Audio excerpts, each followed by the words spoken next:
Magandang umaga po mga kaibigan, welcome po sa aking munting channel para sa isa na namang episode. Nandito po tayo sa aming mga alagang biik at nililinis muna ang sahig at pakainan dahil nadumihan, naantala ang pagpapakain sa kanila dahil inuna muna ang mga inahin. Nasa 52 days old na sila mula nang ipinanganak, hindi na rin sila takot sa tubig at napaliguan na 2 days ago. Ang pagpapaligo ay ginagawa muna sa tanghali dahil medyo malamig pa ang umaga.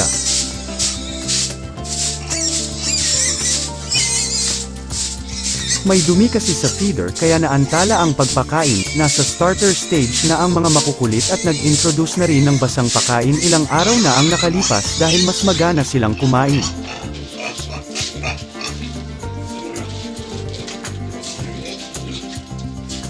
Sa ngayon ay nasa 1 kilogram na ang kain nila 3 times a day at dinadagdagan kada linggo para tuloy-tuloy ang paglaki nila.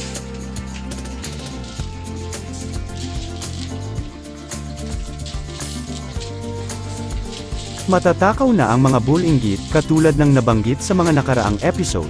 Ang dalawa ay pangbenta na pangletsyon, ang maliit sa kanila ay pangletsyon din namin sa Desyembre at ang pinakamalaki ay gagawing inahin kung lalabas ang kanyang magandang katangian.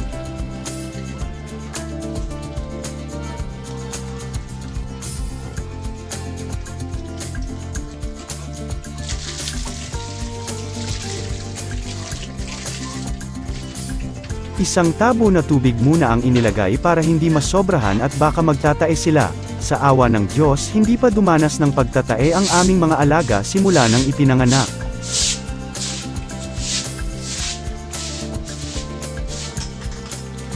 Pansinin ang kanilang mga tiyan, medyo maliit pa ngayon, pero mamaya ay lolobo na ang mga ito sa kabusugan.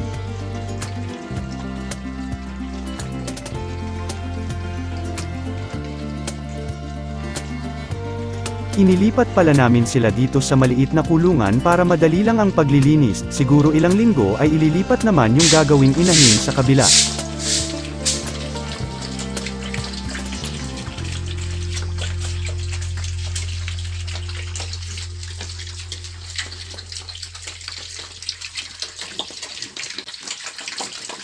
Naaaliw kami habang pinapanood at pakinggan silang kumakain, parang takam na takam sila sa pagkain.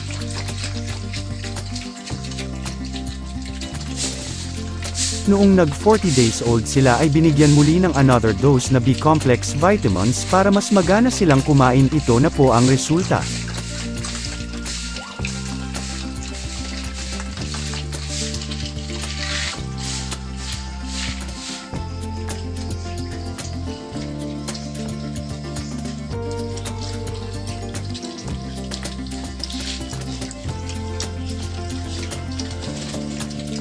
Lumaki na ang mga tiyan ng mga alaga dahil magana silang kumain.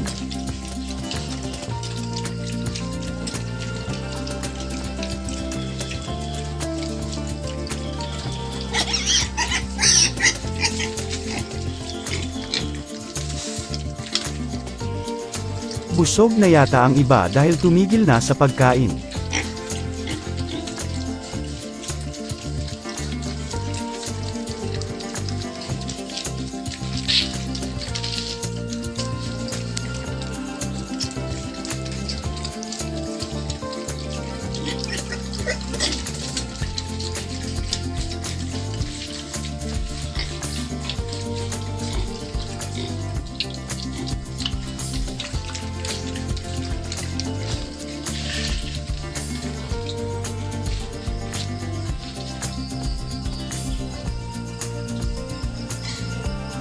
Hanggang dito na lamang po ang aking video, maraming salamat sa panunood at happy farming po mga kaibigan.